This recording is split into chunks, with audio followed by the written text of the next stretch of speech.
What is happening, guys? Today is an extremely special day in that the Generation 8 Pokemon games were finally announced, and we got Pokemon Sword and Pokemon Shield. If you haven't seen the announcement video, I'd recommend going over to the Pokemon YouTube channel. They have the trailer there where you can watch it in its entirety.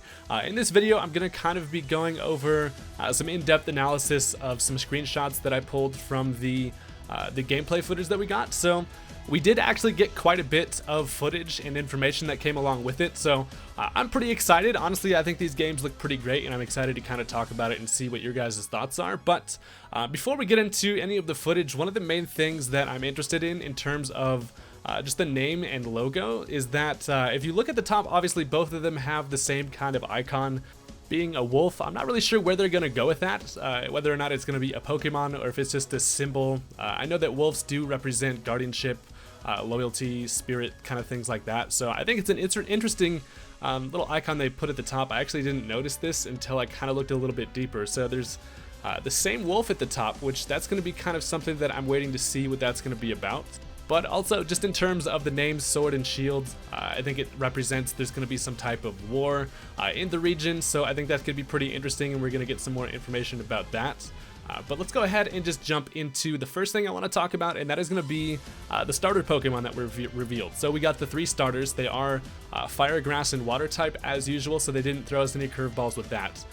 But we're going to go ahead and discuss, there is some theories going around that Game Freak actually gave us some clues as to what their secondary types are going to be after they evolve. So here I've got a screenshot of the very interesting scene of when we first see a new Pokemon, and that actually turns out to be the Fire starter. So you can actually see Skull Rabbit kind of running up on this metal like gear contraption here. So initially you wouldn't think much of this, but there is actually some speculation that when you first see the starter Pokemon, they're doing something that kind of represents at least what people think is going to be their secondary type. So people are saying by showing these gears and things before, it's kind of going to represent the fact that this thing turns out to be Steel and Fire type, which I think is very interesting. Obviously, this could be totally wrong, but seeing as all 3 of the starters do have some type of thing that kind of points toward a little bit of a hint toward their secondary type, it seems like it'd be a little bit too much of a coincidence. We're going to have to see kind of how that goes. As of now, Scorbunny doesn't look really like he's going to have a Steel evolution, but then again, you have no idea what their evolution is going to look like.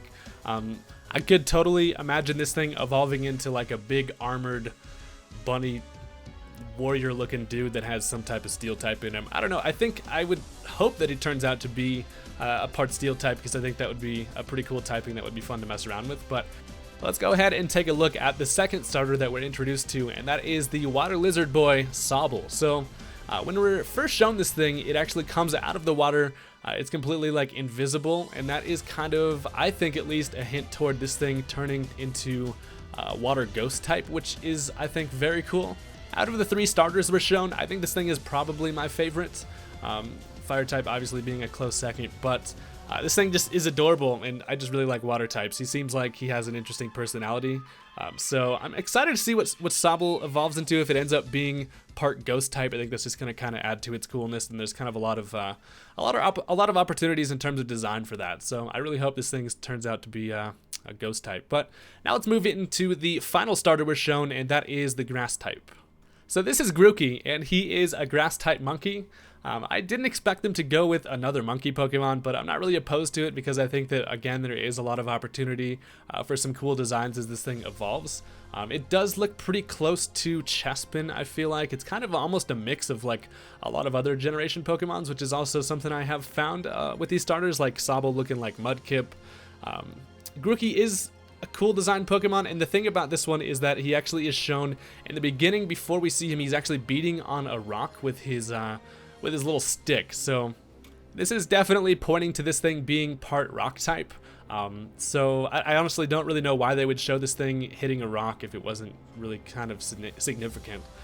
So the rock grass type is actually something that I think is only found in Cradily, so definitely a really rare type that actually could be pretty viable. So I'm interested to see where that goes. But the moral of the story here is that the 3 initial things that they showed the starter doing kind of before they're introduced, I think has to be some type of hint toward their secondary typing. Or Game Freak just trolled us and they could just be something completely different, which is definitely an option. But yeah. So the next thing I want to talk about is actually the Japanese logos for Pokemon Sword and Shield. So this is something that I thought was really interesting. In the past logos, like in X and Y, we got introduction or kind of a little bit of a hint in the logo of an icon that kind of represented Mega Evolution. So in this logo, I'm looking at the little Pokeball as I'll zoom in here.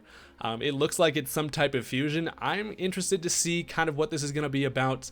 Sun and Moon did have the kind of hint toward the Z crystals in that. So anytime that Game Freak actually introduces like a new mechanic in their games, I think that they usually do try to toss that in the logo. So there's probably a bunch of speculation about what this kind of represents, but I'm excited to hear what you guys think that's kind of about. But I think it's definitely going to be some type of new mechanic like Mega Evolution and Z crystals that is going to be completely new and different. So I think it's cool that they included that in the Japanese logo. Not really sure why it's not there in the English, but overall I have no idea what it's going to be in terms of a new mechanic, but I'm definitely excited for a little bit of a switch in terms of kind of how things work. Like Mega Evolution really tossed a curveball to the competitive scene, and I think that there's a lot of opportunity for them to kind of mess around and branch out into some new things. They did mention in the Nintendo Direct that they are kind of going to experiment with some new stuff while also keeping the roots of Pokemon intact as well. So I think they've done a pretty good job in that. So with that stuff out of the way, we can get into some screenshots of the gameplay footage that we received. So the new region they did announce is actually called the Galar region, and it is based off of the UK. I'm pretty sure it's basically confirmed. A lot of the screenshots essentially show that this is going to be loosely based off of the UK. You can kind of tell by some of the architecture and the size, the shape of the region at least, and I think that's cool. A lot of people were actually hoping for a UK-based region. It's interesting to think about some of the unique animals that may live in those areas that some Pokemon might be based off of, but essentially these screenshots show that it is a kind of a great mix of like countryside and the city. I think that they did a great job with the graphics. That's the first thing that you really notice about this game, is that the graphics are amazing.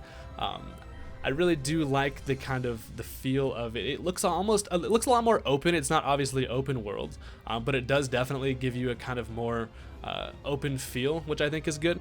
Okay, before we get any farther, the one thing I do want to note is I actually am kind of bummed about the fact that they didn't really change up too much about how the character models are done. It seems like they're still using the same old engine, as a lot of the characters are really shown that they look really kind of just like lifeless. They could have gone with a lot more expression in a lot of the animation of the characters, but I think that's something that Game Freak is kind of just married to at this point. But I don't think it really takes away too much from the game, as it's not that big of a deal to me. A lot of people are kind of griping about that, but yeah.